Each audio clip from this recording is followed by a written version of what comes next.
everybody. How's it going? It's Carlos, your host of the Just Fans podcast. Next to me, we got the dying Rios over here who's coughing up a lung. How's it going, Rios? I feel better now. Do Bloody you? Mary definitely helps. Yeah, I bet. Anyway, he's over here next to me. And he's like, I swear it's not COVID, I promise. I had to look at him awkwardly for like 2 seconds. I was like, okay. But yeah, the whole time. So maybe you'll see Rios going like 3 times, about a couple times out throughout the podcast today. Or not. Or not. We'll see. Yeah, if you do that, just ignore it. It's just like what we do. We just ignore whatever ailment Rios has. He survived 200 years of. I survived a couple plagues. Yeah, he survived a couple plagues, so we'll see. A couple plagues, couple Yeah. pandemics, and here I am. Couple Strong pandemics. as ever. There you go. How was the Spanish flu like? Very similar to COVID. Yeah, was it? Yeah.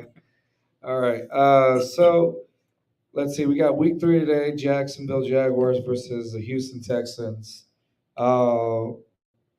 Man, I kind of want to be a little optimistic. We're gonna get to the details, the stats, and all that for this, but there. Which is a pretty drastic drop. Hold on, yeah, we're Especially- having internet problems. Hold on one second. Especially considering the injuries. Yeah. Repeat that one more time. I don't know. Yeah, so they were Jags as favorites. It dropped after the came out to 7.5 point favorites, which Right. normally doesn't happen. Usually it goes up. Do you know what's out for the Jaguars today? As far as major players, they don't have a ton of major injuries True. that I can think of.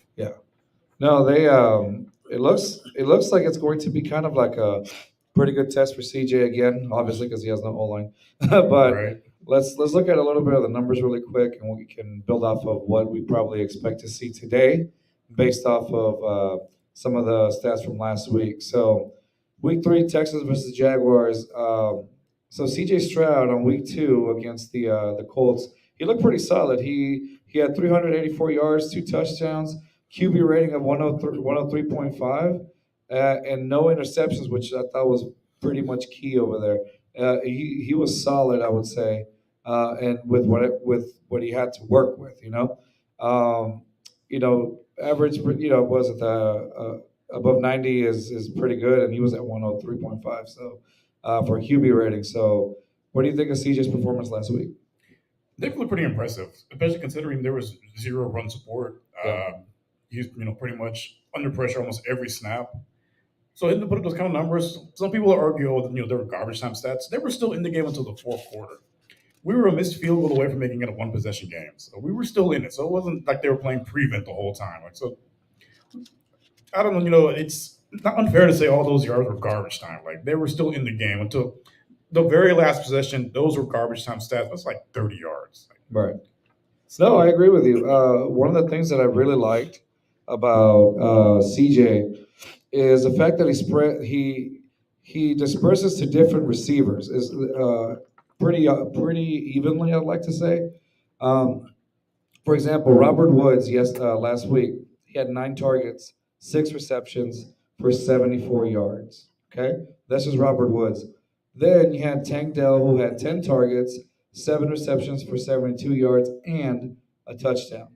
Should have had a second one, but Should have had a second one, but terrible call. terrible calls, yeah. And then we had Nico Collins, who was a star last week, 9 targets, 7 receptions, 146 yards, and a touchdown. Wide receiver 1 numbers. It looks like from what I saw last week, it looks like CJ's starting to get a little bit more comfortable again, and it's hard to say because obviously, he's surrounded with basically the backup offensive line, the backups of the backups, if you will. Right? Third Yeah, and fourth string guys. Third and fourth string guys. He doesn't have an O line to save his life, and yet he's still racking up these type of numbers. Again, 384 yards, 2 touchdowns, and again 100.35 rating.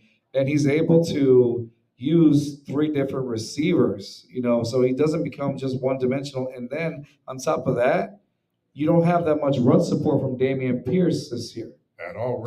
So far in the last 2 weeks. We're averaging like 62 yards rushing a game, Right. which is near the bottom of the league, which is pretty bad. It's awful. It's big time regression, but we'll get into a little bit of Dameon Pierce in a little bit. But I just wanted to point out how CJ Stroud has basically been the bright spot for the last 2 weeks for the Texans offense.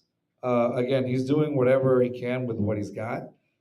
Basically, the entire O line is on injury reserve right now, with the exception of Shaq Mason, and that's it. Laramie Tunsil had practice this week, but he's still out this week, so that's going to be. I feel like that's going to be a key. That's going to be a factor in today's performance. I still expect C.J. Stroud. I expect him to go at least over 200 yards today. What do you think? Well, he basically they I think Pat Starr put out that no, Patrick Storm, excuse me. Yeah. He had put out that CJ need about 213 yards to be fifth all time as far as Yeah. rookies in the first three games. I think it's attainable today. I want to Very. say it's attainable because I'm not too impressed with that Jacksonville Jaguars secondary. No, because their defense is giving up. I got to pull up right here. They're giving up about 264 yards in the air, So which is about middle of the pack of the league. Not the best, not terrible either, Mhm. but it's not too they're exploitable. right. It's. I wanted to compare it to the Ravens pass defense. I mean, that one I felt like that was a lot more difficult. I feel like that one's going to be more. That Ravens pass defense was more difficult than I think the Jacksonville Jaguars pass defense is going to be. Let's take a look last week. So against Patrick Mahomes, I mean, I understand it is against Patrick Mahomes. The Jacksonville Jaguars pass defense gave up 305 yards and two touchdowns. Patrick Mahomes had close to 100% rating for a quarterback. Um, I so mean, that's for Mahomes, 300 is the norm. right. For Mahomes, it's 300 is the norm, but I mean, based on the struggles with his wide receivers, I mean, that's what I'm saying. That's the numbers Well, he was able to put up. it did help Kelsey back. It Right. kind of helped a smidge. Right, it's help a little bit, right? So as far as the Jacksonville Jaguars pass rush, they outperformed us for sure from last week. They had one sack on 42 dropbacks. It doesn't that stat alone doesn't show much. It doesn't. It seems like how do you call it? They weren't so aggressive, I guess, on rushing the QB, but knowing coming in knowing that CJ Stroud doesn't have the best O line, you're willing to bet that they're going to put some pressure on him again. Engage 8 again. Engage eight. So yeah, the Texans O line issues continue. Again, like I said, Laramie Tunsil is out today. Last week, CJ Stroud took 6 sacks, and then the previous week he took 5. He's at 11 sacks in 2 games. That's no bueno. No, not at all. So usually about 30% of QB pressures is already considered high. At 30%, he was at 47.2. So Very high. above the norm. One of the things that obviously doesn't help, and I do have to call CJ on that, he does hold on to the ball quite a bit, and that's something that he has to learn through experience. I mean, it is what it is. He does hold it for a bit, but I understand why sometimes you just have to throw. He has to learn to throw it away sometimes. Yeah, some of those sacks, it was him just taking unnecessary punishment. Like, just throw the Right. ball away. Throw the ball away and Live another down. live another down. That's one of those things that he has to get used to. So that's one of the reasons why his sack count is also so high because of that. Holds onto the ball or throw it away. That's a must. He needs to understand that. But hey, again, you have with the old line that you have. I mean, I get it. It's got to be tough trying to figure that all out at the same time. Let's talk about Damian Pierce. Damian Pierce, who Milk carton. yeah, where he's on the milk carton. Where is he? He has not. We have not really seen much of him. So week 1 against the Baltimore Ravens, he had 11 rushing attempts for 38 yards, 3.5 yards per carry. That's game 1. Him and Lamar Jackson had the exact number of yards that game, 38. Okay, more into comparison of why Lamar Jackson's a running back. Right. Right. And then, so we thought, okay, maybe it's game 1. Bobby Slowick's over here messing up with the play calling. Maybe week 2 against the Colts should have been a lot better. Nope, it was actually worse. They tried to establish the run early, but it just wasn't working. It wasn't working, And and then they got in the big hole. Like, I wouldn't say they had to abandon it, but they kind of had to be more. You saw their best personnel group was the 11 personnel. That's where Right. they had the most success. right. So I think this week that should be the focus, staying in the 11 formation. Really Right. gives CJ the most op, gives him the most targets on the field, and it's when he has looked the best so far. And also, it takes away from the pass rush on him. It gets a little alleviates some of that pressure on him Because as well. you can spread them out so they can't send the box. They can't stack the box basically. Yeah, and I will say, even though a lot of those numbers look pretty good on CJ, I mean, a lot of it is because he doesn't have a lot of help from Damian Pierce. And I'm not saying that it's Damian Pierce like him alone has been regressing. It a lot of it could attribute to the type of O line that we have. Maybe they're not creating any enough opportunities for him to get through. So you can attribute that to the O line. I think you can make up your mind if you really do feel like it's Damian Pierce, then that's when you'll have majority of the O line back from the IR, and it's still not you're still seeing the same amount of carries or the same amount of yards or yards per carry from Damian Pierce. Then at that point you really start to wonder, hey, what's going on with Damian Pierce?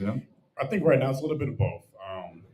Because he lost the weight in the offseason, I guess, because we're going to a zone running scheme, so it didn't necessarily be a bulldozer. But now with all these O line missing, he's missing that ability to run people over like he had last year. Right. Baby beast mode, as we call them. And so now, uh, like I said, he against Baltimore he had 11 carry attempts, 38 yards, 3.5 yards per carry. Well, last week against the Colts he had 15 attempts, which is just four more than what he had at the beginning. Uh, and now he rushed for 31 yards, which was like just 7 yards less than against the Baltimore Ravens with 2.1 yards per carry. So it was a much worse performance really with more attempts. Well, some of that can be attributed to basically the back what's going out Right. there. Yeah, at that point it's just weird. So Texans and Bobby Slowick need to establish the run. You and I predicted that Damian Pierce would go at least over 1,000 yards this season, and at this rate, I just don't see it happening. If it continues, I don't see this happening. So that's He'll be looking to crack 500 at this rate. yeah. At this point, it's like if he cracks like 500, that would be a miracle at that point. So now let's talk a little bit about Trevor Lawrence. So yes, last week Trevor Lawrence against the Kansas City defense, he ended it with 216 yards, 5.3 yards per average, and then he had a QB rating of 68.8. Okay, so those were Trevor Lawrence's numbers. So the Texans defense struggled against Gardner Minshew. Sorry, it's just funny to say Gardner Minshew, and they made him look like Peyton Manning for no after Richardson went out. Right, but it's He based on our history. That's what happens every single time we play a backup. and the worst part about this is, I know that our defense or our pass defense or yeah, our secondary, I always look for a no-fly zone, but now you got Stingley out for 6 to 8 weeks, man. How do you think we're gonna handle that? That's a big blow It's a big loss. because he's done a pretty good job of shutting down his side. There's not a lot of targets side of the field. Doesn't allow because it doesn't have no corner field. That's true. Texans are gonna suffer. Are gonna And you suffer. also see Tavir Thomas with a broken hand. Yeah, Tavir Thomas is out. So yeah, I mean the Texans did sign number 30. Give me 1 second. I forgot his name off the top of my head. His last name is Houston, ironically. Houston Gardner, I believe, if I'm not mistaken. I have him here. So Houston Gardner. No, I'm sorry, DeAndre. Yeah, DeAndre Houston Carson. I apologize, Carson. Big difference on it. They signed him to try to replace. I mean, Stingley on the field, but it's just nowhere near He's basically close. there for depth. Basically. Yeah, it's just depth because I didn't. There was not much on him as far as he came from Chicago and he was a 2016 6th round pick. So obviously you're not really going to get much out of him. Overall, like his last season in Chicago, he had just about 26 solo tackles, 19 assists, one forced fumble, and one interception. So not really much on the stats, I guess, but he's just there for depth to cover you down. Depth and special teams.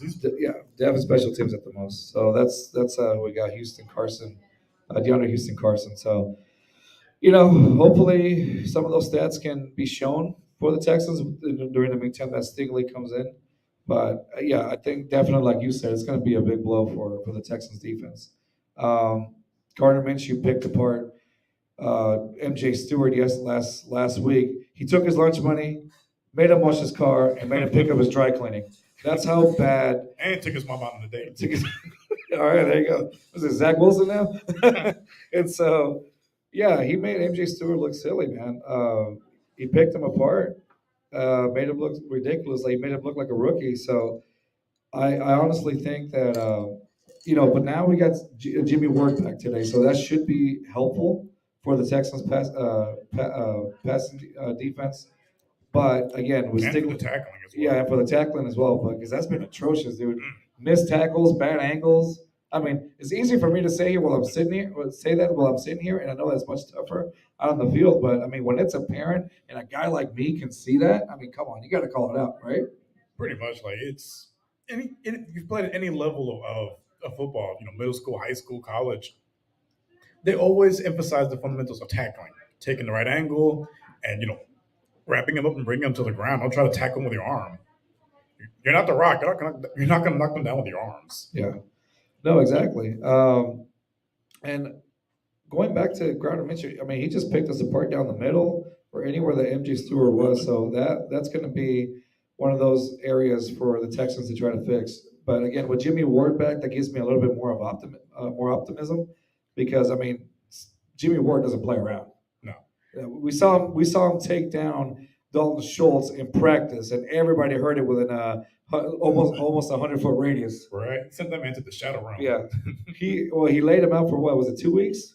He couldn't practice for like 2 weeks. Something like that. Yeah, so I do want to see Jimmy Ward out there on the field. So that should be some interesting. Jalen Petre's still out with the bruised lung that he suffered during the Baltimore game.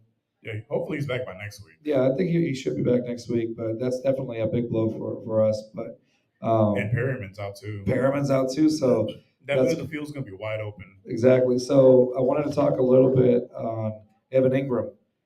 Speaking of that, because Evan Ingram, now he hasn't put up big numbers, but he's been consistent. He's had 5 targets on week one against Indy, when they played against Indy, 5 receptions, 49 yards.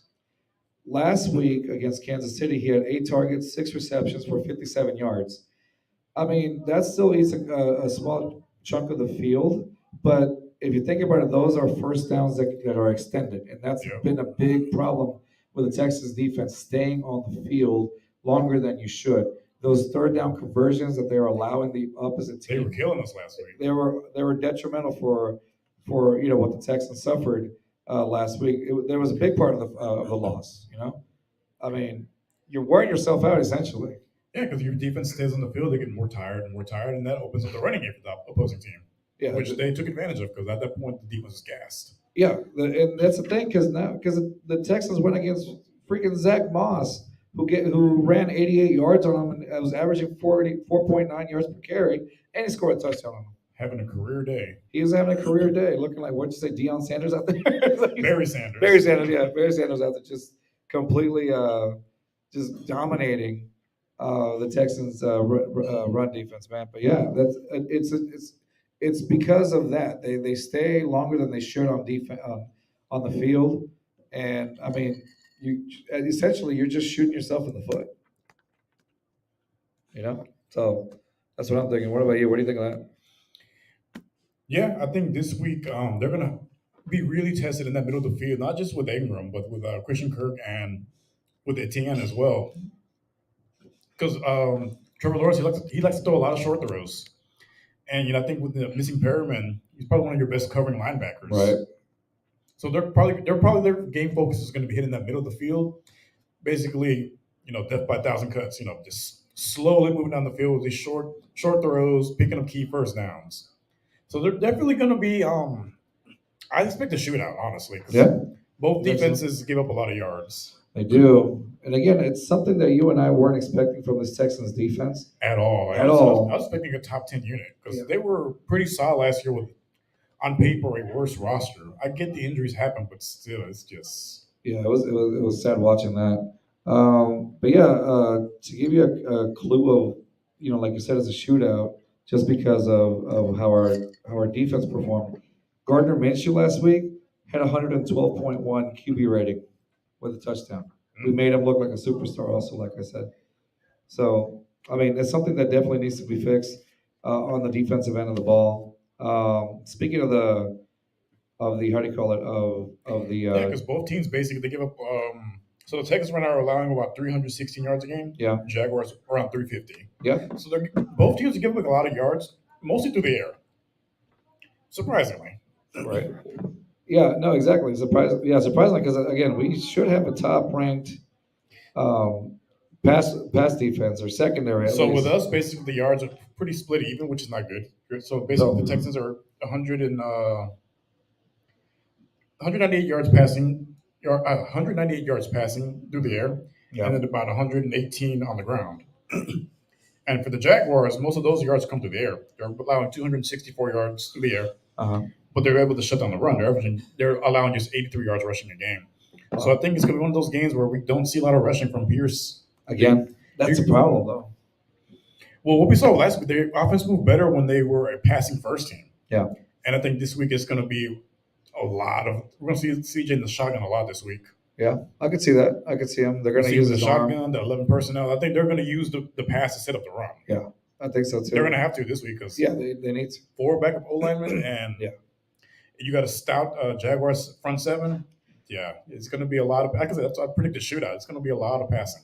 Yeah. So let's talk about the Texans pass rush really quick. We were talking about so we predicted at least one sack on our pregame show last week from Will Anderson, but sadly, the Terminator himself was shot down by Sarah Connor, which was Gardner Minshew. You like that? Nice. Yeah. Anyway, so the Texans on 33 dropbacks, the Texans had 0 sacks. 0. Nada. I think there was like 1 QB hit and 1 QB rush. That was about it. Like that was just terrible. Those guys had all day to throw. They had time to take a nap, read a book, watch the show. Yeah, man, exactly. We didn't see anything of Will Anderson last week. They weren't double teaming. He was just shut down by the right tackle. Just completely took that man's lunch too. He did. So this week, the Jaguars tackles, they were a little bit more beatable than the Colts tackles. Yeah. So I expect them to have a bounce back game because. Yeah, we'll see how Will Anderson and the rest of the Texans Skynet defense goes against Trevor Lawrence. We'll see. I'll be back. I'll be back. No, I think just do the Arnold voice. I'll be back. I'll be back. I know. Anyway, that was dumb. And so no, but I expect both defensive coordinators to basically send the house against these 2 young quarterbacks. No, I agree. See, last week against the Chiefs, Trevor got sacked 4 times. 4 times along with, and he got like 7 QB hits also. So, I mean, the only thing is Trevor. Even though that sounds bad, there wasn't much pressure on Trevor Lawrence also, though. You know. So now one of the things is the Jacksonville Jaguars receivers. So on week 1, Christian Kirk was non-existent at all. Yeah. Like it almost looked like he hadn't showed up. So, but last week though, he had 14 targets, 11 receptions, and 110 yards, and showed up. I expect to have a similar game because I think they're going to put Steven Nelson on Ridley. Yeah. So that should slow him down a little bit. So I think Christian Kirk can have another big game because he's going to feast in that middle of the field. Yeah, I think so too. That middle of the field is going to hurt us with that. Like Henry To'oTo'o and Christian Harris, man, they got to step up. Yeah, they do. They really do got to step that up because it's bad. I get they're young, but y'all getting a chance to start with these injuries, so you got to take advantage of these chances because you don't know when you're going to get another chance to start again. It's true. So that's honestly that's the only receiver that I'm really worried about. Other than that, gambling Calvin Ridley and Zay Jones only had like 32 yards combined. And Jones actually hurt his knee last week also. You know, so really just Evan Ingram and I think Zay Jones is out this week. He hurt his knee. So Christian Kirk's gonna have another big game. Ingram, as long as he can keep getting those key first downs, should be okay shape. The one that worries me is Etienne because he's a big time threat running the ball and catching it out of the backfield. Exactly, and again, like I said, if you were able to give up 88 yards against Zach Moss and had him have like 4.9 yards per carry and a touchdown. Etienne for sure is probably going to run circles around us today. Yeah. So, I mean, as long as they fix that stuff, dude. I mean, honestly, I if they can stop Christian Kirk, if they can stop Zach Moss, excuse me, Zach Moss, if they can stop Etienne and they can contain Evan Ingram, I think the Texans have a shot. If they, yeah, they can still in the passing game Yeah. because they're not doing too much damage running the ball. Most of their stuff is coming to the air, but it's still not, it's not, otherworldly numbers. It's like they're averaging about 213 yards passing. Yeah, turnovers also. If the Texans can get some turnovers today, that will also be a key factor in a victory today for the Texans. I mean, it sounds honestly, it is quite doable. It is quite doable. It's a winnable game, and you know what's crazy is that these last two games, maybe you can argue with the Ravens one, but not even because honestly, Lamar Jackson really didn't have many people to go to besides Zay Flowers, really. Yeah. So you can actually make the argument that these last three games were quite winnable for the Texans. They all were. We weren't out of them. Like we were in every one of those games. They were competitive until the very end. Right. I know we were down by almost three scores at one point in the third quarter last week, but they came back. And like I said, they were a missed field goal away from making a one possession game. If Fairburn makes that field goal, it's a different ball game. Yeah, the momentum definitely would have switched out. I agree with you on that one. But yeah, they do have the work cut out for them. Again, I just want to see a little more Damian Pierce, but again, Not this week. It's not going to happen. it's not going to happen. But hey, I mean that's all I can think of right now for as far as for the Yeah, I Jaguars. think CJ's going to have a big game passing. Yeah, I still think he's going to break over 200 yards today. I'm going to go a little bit higher because he just needs basically to replicate what he did last week. He needs 387 to have the most yards passing to break Cam Newton's record as a rookie for the first three games. That's the way the Jaguars are picking up yards. I can see him doing that. Yeah, I agree. The Jaguars are gonna. I think that's gonna inflate his numbers also. I wanted to compare. You know, it's still too early to compare because again, this next quarterback is hurt.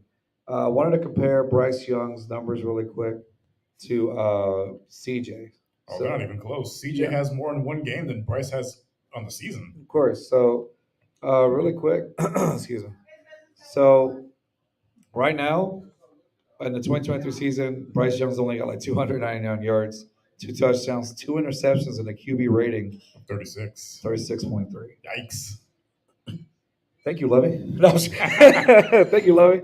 No, Who would have honestly, guessed that would have been a blessing in disguise? I mean, It's still too early. You're right. It's still too early, but man, it's compared to CJ Stroud's stats, right? 626. Yeah, he's at 36.2 QB rating overall. He has zero interceptions, two touchdowns, but he's at 626 yards. So he's definitely beating him in the yardage and obviously in the interception percentage also. He hasn't got picked since in his last two games, and I'm hoping it continues. Right. You know, For a long time. for a long time. Davis Mills would have had 30 interceptions already. No, I'm just kidding. And so But the one thing CJ does need to work on is his ball security. He's lost two fumbles already. that's true. And he almost had a third one last week as well. So he needs to Yes. work on his ball security. But again, he's only so much he can do when he's having constant pressure on almost 50% of his dropbacks. I feel like even though his yards percentage is pretty awesome right now. Once he gets that O line back, I know we keep saying once he gets the O line, whatever. I think Gets his starters back. gets the stars back. Titus Howard, Laramie Tunsil, Juice Juice Scruggs. Scruggs. I mean, that's already good help. I think by week 5, we'll see what this team can really look like. Yeah, because once they start doing, I feel like our defense also, since it has been a little bit inconsistent, I feel like our offense is actually going to be a little better than our defense was. And it's funny because we started the season with, oh, our defense is going to be the one that's carrying us, and our offense not really. I do like the CJ and Nico connection, but I also like our dark horse Tank Dell as well. I think he's going to Yeah. end up just balling out. We said I said last week, you got to get him the ball more. Because when he had the ball in week 1, like he was making stuff happen, and he keep feeding him the ball. You saw what he did. Took a short pass, took it to the house, and almost had a second touchdown. That should have been a touchdown. Wasn't for that, that BS call from the ref. Yeah, some of those calls were quite questionable. I wasn't too much of a fan of those, but Bring on the robot umps. bring on the robot. Yeah. especially in baseball. Exactly. How So Angel Hernandez still has a job is beyond beyond me. everybody right now. Yeah. Even Well, even him. yeah, even him, he's wondering why. So, what I want to do now is it's a part of the show where we kind of look at the games that are going on today, and let's discuss who do you think is going to win, and yeah, just who do you think is going to win. So, let's go out of the AFC South for a second, and let's go with the Falcons and Lions. What are we looking at that one? The Falcons have been one of those very surprising teams. They're 2-0, and they're not throwing the ball a whole lot. Anyone that owns Kyle Pitts in fantasy, is shaking their fist at Desmond Ritter and the offensive play caller because they're basically it's run, run, and run. Yeah. And they've been playing solid defense. The Lions, we know they're a high scoring team. Yes. So I think they're gonna have I think the Lions have a bounce back game. They lost last week in overtime. Yeah. So I think this week they want to have a bounce back. And I think the Falcons get brought back down there for a little bit. Agreed. The Lions are a team that should not be taken lightly. It's weird to say that out loud. Say that out loud. I mean, Jared First time it's Goff. been said in the last 65 Right. years. So yeah, Jared Goff is coming in with 576 yards, four touchdowns, and one interception. Those are pretty good numbers for Jared Goff. And then you got Amon St. Brown, who's got 12 receptions, 173 yards, and one touchdown. I mean, that's pretty good. And then, so Bijan Robinson's he's got 29 carries, 180 yards. Yeah, he's been electric. Yeah, dude. And I mean, honestly, this should be a pretty good matchup. Yeah, on paper it should be. On paper, it should be a pretty good matchup. Who are you taking, Falcons or Lions? I'm going Lions. Lions. I'm going to agree with you on that one. I'm going to say Lions also, just because I think they are, like you said, they're going to have a bounce back game from last week's loss. So I'm going to go with the Lions on that one. All right, let's talk. We got Packers at home against the Saints. Saints are coming in with a 2-0 record. Packers are 1-1. I think this is Jordan Love's first game at Lambeau. At Lambeau during the regular season, right? Yeah. Okay. As a starter, but yeah. As a starter, excuse me. So Derek Carr's coming in with 533 yards, one touchdown, two interceptions. Shocking. He has more interceptions than touchdowns. To the surprise of absolutely no one. Yeah. Does anybody know what the temperature is in Lambeau? In Lambeau right now? Because if it's cold, Derek Carr is gonna. Well, not even though, because we had a guy. He basically saw a lot of Derek Carr playing in Kansas City. When the Raiders would play the Chiefs, and he's saying Derek Carr outside is a different quarterback. Similar to how Drew Brees was. Drew Brees was pretty much unstoppable in the Superdome, but on the road, outdoors, just was not the same guy. And Derek Carr is pretty similar. And basically, as he explained it to us, he can't really make those throws outside. Right. So right now, I mean, the biggest highlights we have from the Saints is really just Taysom Hill. It's funny how they list him as quarterback.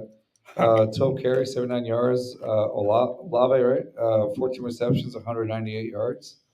I mean, I like how they call Taysom Hill a quarterback, but Lamar Jackson's the running back. Right, exactly. That makes no sense. Wait a minute. This doesn't make sense to me. The math ain't mathing, So yeah, I'm gonna say the Packers on this one. What about you? Yeah, same. I like Jordan Love. I think Jordan Love. He's been a surprise. He's been surprised. I know that our buddy Nick Botkins, who's a big Packers fan, was like, "Oh God, it's going to be a terrible season." But honestly, I'm sure he's pleasantly surprised. Yeah, Botkins, Nick Botkins, eh? Yeah. And so shout out to Nick Botkins from the Botkins Show with our friends at Let's Talk Sports Network. But yeah, I'm going to say the Packers on that one. And you said Packers also, right? Yeah. All right. Then we got the 0-2 Broncos coming in against the 2-0 Dolphins. I mean, Tua, it looks ridiculous right now. 715 yards, 4 touchdowns, 2 interceptions. Yes, of course, a lot of that has to do with Tyreek Hill, who's 60 receptions, 255 yards, and 3 touchdowns. But then you also have Raheem Mostert, 28 carries, 158 yards, 3 touchdowns, who's on my fantasy. They're pretty balanced as far as offense goes. Like last year, their running game wasn't that great, but this year, Mostert stepped it up a little bit. Hopefully, he can stay healthy, and yet also have a chain who can open up your playbook as well. Please stay healthy because goodness gracious, I have you on fantasy. I do too. I can't afford to lose it. I lost Nick Chubb in my fantasy. Ouch. I know. So Raheem Mostert is gonna accredit to my yardage. Yeah, I lost Dobbins week 1. So there's no way that I can rely on Joe Mixon. No. So yeah, Raheem Mostert please. Go off on the Broncos. Well, Jalen Waddle's out, so I think Tyreek's Um, gonna have one of those 200-yard games. Yeah, I think He's Tyreek. he's about to eat today. Exactly. He's about to feast. Tyreek Hill's about to feast today with Miami. So I expect good things from Miami. I expect Miami to get the dub on that one. You? Yeah, it should be a Yeah, blowout. should be a blowout. Yeah. For us, has not. Oh man, the Sean Payton experience not working so far. Good thing we didn't get him. Right? I didn't want him in the first I place. didn't want him in the first place too. He would have been too high. Oh, he would have been. There you go. There. Microphone's working. He would have been too high. What did they want? The Saints wanted like a first pick or something like that. They First wanted round? the first round pick. Yeah, no, that's not happening. We'll stay with D'Amico any day of the week because of microphone. All right. Chargers, Vikings are both 0-2 teams. They're playing in Minnesota. Ooh, that should be a good matchup on paper. Yeah, Basically, it's a must win for both teams because the way their division's set up, you can't go 0-3. that's true. What's so funny? Especially the Chargers. You Yeah. the same division as the Chiefs. But even like Kirk Cousins, you can call it trash time or whatever, but I mean, he's got 708 yards, 6 touchdowns, 1 interception. They're not losing because of Kirk Cousins. That Yeah. defense can't stop anybody. And I That's think true. getting rid of Dalvin Cook was a mistake. I think so Madison, too. Madison's good in small spurts, but when you know he's the primary back, he's not a running back one. So it's a good thing they signed up. They got Cam Akers. That definitely Sorry, helps. It's just funny to say like Kirk Cousins is not the reason why the Vikings are losing. Isn't it weird to say? Who had that on their bingo card for Right. 2023? Who had that under the bingo card? Not I. Nope. So we got Kelly from the Chargers? 29 carries, 130 yards, 1 touchdown. Seems about, I guess, average. Justin Jefferson's coming in with 20 receptions, 309 yards. That's pretty good. Pretty damn good. Pretty good. So obviously Kirk Cousins' favorite target. What do you Yeah, think that's about true. Addison? Addison. Jordan, he's been pretty solid. Again, it helps having the best receiver in the league on the other side of the field. So Yeah. it makes things a little bit easier for him. He's getting a lot of one-on matchups, and Cousins is a pretty accurate quarterback. Yeah. So stop. This is weird to say that out loud. I know. Kirk Cousins. Hey, I give credit where credit is due. Is this a noon game?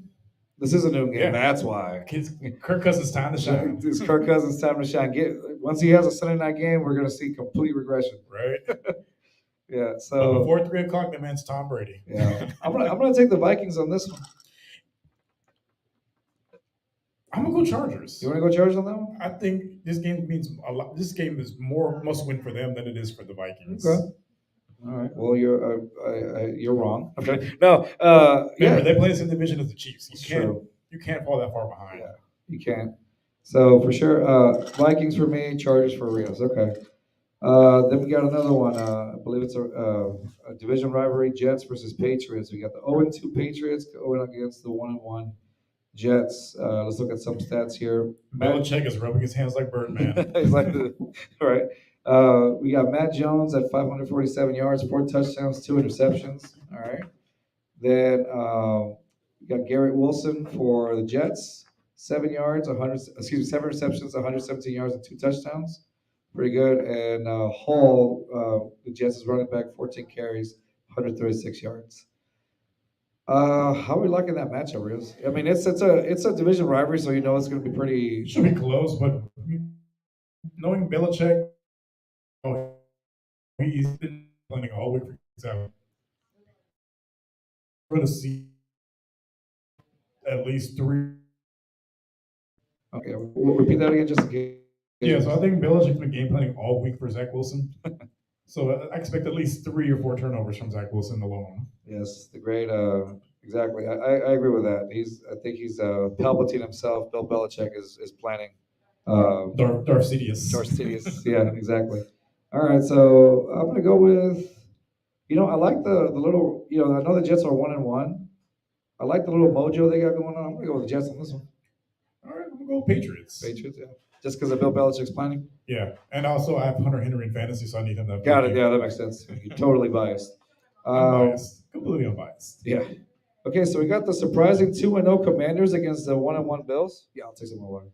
Appreciate it. Want another beer for you? I mean, no. Was it Bloody Mary for you? Yeah. You drunk? Yeah, he'll have a Bloody Mary as well. The I mean, breakfast of he'll have- champions. You what? The breakfast Bre- of You champions. say that about Guinness, and now Bloody Mary. Alcohol's alcohol. As long as it has that ingredient now. Anyway, Bills Commanders, 2-0 Commanders. Surprise, surprise. Against the Very. 1-1 Bills. They're playing in Washington today. So let's see what we got. We got Allen is playing. He's got 510 yards, 4 touchdowns, and 3 interceptions. So that touchdown to interception ratio is not so good right now, bro. And there's not a lot of talk about his turnovers in the national Yeah. media. It's always about everyone else except Josh Allen. Josh He's Allen, yeah. been a turnover machine since last season. Yeah. Then we got Stephon Diggs, 17 receptions, 168 yards, and a touchdown so far in week Pretty 2. pedestrian numbers for him. Yeah. And Cook, we got 29 carries for Buffalo and 169 yards. I mean, that's what he's got to work with ever since Singletary most of left. those came from last week. Yeah, and that's about it. So, if I were to guess, I'm going to say the Commanders on this one. I don't see the Bills that serious this season. We had mentioned it a couple times on different shows in the offseason. We see the Bills taking a step back this year. They did horribly, especially in that division. So, do you think a lot of it is because of Josh Allen? Those turnovers don't help. Yeah. And there's something going on in the locker room. Like, they don't seem like the same team. Like, especially since that playoff game last year. Like, they just don't seem like you don't see the same camaraderie in the sidelines we did last year. Yeah. Yeah. Something internal's going on probably with them. But yeah, that obviously, like you said, Josh Allen's numbers don't help out either. Those interceptions, touchdowns. Yes, he got 4 touchdowns, but 3 interceptions don't help out either. Yeah, this early in the season, got more picks than games played. Yeah, looking like Dak Prescott out there. You hear that? There you go. Let's go back a little bit to our rivalry. So, how do you call it? Anthony Richardson's out today. Coming in is Sarah Connor himself, Gardner Minshew, because he completely handled, Will Anderson terminated last week. So we got the Colts versus Ravens. Colts are 1-1. Ravens are 2-0. They're playing at home with the Ravens, I believe. Yeah, Baltimore Stadium. So the Ravens are 1-0 at home. Lamar Jackson's at 406 yards, 2 touchdowns, and 1 interception. Again, the interception, the touchdown radio. Yeah. So highlights from them: we got the running back Edwards, 18 carries, 94 yards, 1 touchdown. The yardage seems a little low on him for being week 2. Yeah. Yeah. Not where you want it to be, but what I've seen from the Ravens, they look like they're trying to pass the ball a lot more. But I think Lamar's realizing I can't keep taking hits. Yeah. Even though he hasn't gotten hurt from taking a big hit, it's still seeing these other quarterbacks. I'm sure he's thinking in the back of his mind, I need to really learn to pass from the pocket, especially as I get closer to age 30. Yeah, no, exactly. I'm going to take, then you got Michael Pittman, who's just basically the standout for Indy at 16 receptions, 153 yards, and a touchdown. So honestly, on this one, dude, I'm going to go with the Ravens. Same. I think the Ravens win it. Okay. Now let's go into Panthers Seahawks. It's the Seahawks they play at home against the Panthers. Bryce Young is not playing today. To me, that's going to be a Seahawks win. Should be a blowout. Yeah, it should be a blowout. Geno Smith has had 3 touchdowns. He's been playing out of his mind. 440 yards. Yeah, the yardage isn't all that, but he's got no turnovers on him. No interceptions. Excuse me. Yeah, he's been real solid. And the running game is starting to pick it up this year. I think if Kenneth Walker can stay healthy, should have a big season. And I also have him in fantasy, so yeah, I need him to put up numbers. I got DK Metcalf in fantasy, so he's got 9 receptions, 122 yards, a touchdown. Let's inflate those numbers, y'all. I want him to play. Give me 200 yards rushing and 3 touchdowns. Yeah, I'm not asking for too much. Bears, Chiefs. That's oh my God, Chiefs all day. That's gonna be one of those. They basically turn it off at halftime to put on a more competitive game. These are going to be numbers where Pat Mahomes just he's gonna look like a record quarterback. So 531 yards so far, 4 touchdowns, 2 interceptions. That game's going to be basically playing Madden on rookie mode. Yes, Pacheco's looking at 20 carries, 93 yards. Honestly, the standout for wide receiver for Chicago is DJ Moore, right? 8 receptions, 129 yards. That's about it. That's literally the highlight. That's not great. That's the highlight. It's just not great. And Justin Fields had a lot of hype coming from the offseason. Might put up MVP numbers this year if only has a wide receiver 1. Yeah. The Bears as an organization have had the worst week. I can't think of any organization having that type of. ESPN sent out a message. I think they reinstated the coach. They did not. No, hold on. They said that his reasons were for inappropriate activity versus criminal activity. Oh, I thought I got a message on that. I may be But wrong. yeah, if the rumors are true about that, yikes! Yeah, it's not looking It's good. yeah, it's bad. Okay, let me see. I thought I got it, but I might be wrong here. Kind of hope I'm wrong. You're wrong. They're not Yeah. going to reinstate him. You don't get your house raided by the FBI and get your job back. Yeah, right. Okay. Yeah, I don't see it. Whatever. It was something from ESPN. Alan Williams resigned. Okay, yeah, he did resign. Okay, cool. All right, awesome. All right, next we got Chiefs, right? For sure. Yeah, Got it. All right, could be like 90-0. 90-0 record game. All right, the next one: Cowboys versus Cardinals. Another snooze fest. Yeah, you know the Cardinals are tanking. They're tanking for Caleb Yeah. Williams. So I'm gonna go with Dak. Dak Prescott's got 398 yards and two touchdowns. Cowboys are going to blow the doors off them. It's going to be like 50-0. Yeah. It's going to be another repeat of the Giants. I mean, I know without what do you call it? Without Diggs on the defense, that's a big blow for Dallas. And you're not really. I don't think you're going to see that much against the Cardinals. When they play good teams, they don't make a Yeah, difference. yeah. This week, it's not going to matter. Yeah, exactly. So let's see. The Texans game is about to start shortly, so we're about to come off in a little bit. So let's go with final predictions. Final predictions for The Texans and Jaguars. Oh, sorry. Last one for today. Did we say Titans Browns? Let's just go with this. I'm going to say the Titans beat the Browns. I'm going to go with the Browns beat the Titans. Okay. If Ryan Tannehill, I think Kareem Hunt's going to feast. You think so? I think they're going to rely more on the running game because Deshaun's just not getting it done passing the ball. He's not. So you say Browns, I say Titans. And finally, Steelers Raiders. I'm going to say the Raiders. Yeah, the Steelers are a mess on offense. Yeah. Kenny Pickett, 3 interceptions, 2 touchdowns. Yeah, I don't see it. So Raiders for me. Yeah, Raiders. Raiders. Okay, and all right, awesome. All right, let's make final predictions for the Texans Jaguars game today. I say Jacksonville 27, Texans 17. I'm going to go with us pulling the upset. Those Vegas odds shifting, moved the needle a little bit for me. I'm going to go Texans 35, Jaguars 28. Awesome. All right. Well, that's our score prediction. So join us after the game for the post game reaction. Hopefully this week no more tears of lamentation. I'm tired, boss. Tired, yeah. So yeah, we'll do that and come join us at the. Wow, my voice is going away still. And you were about me coughing on the mic. Yeah, right. Join us at the Bull and Bear. We are here until after the Texans game. We are at 11980 Westheimer Road, Suite A, Houston, Texas 77077. Come join us. Have some fun with us. Hang out. All right, y'all. Buy me a drink. Yeah, buy Rios a drink. We'll see y'all after the game. That's going to be it. Oh, we have a comment. Who's commented? We got Platform 246. What's up? What's happening, fellas? What's up, Platform? How's it going? Appreciate you commenting, but that's going to be it for us until game time. Peace.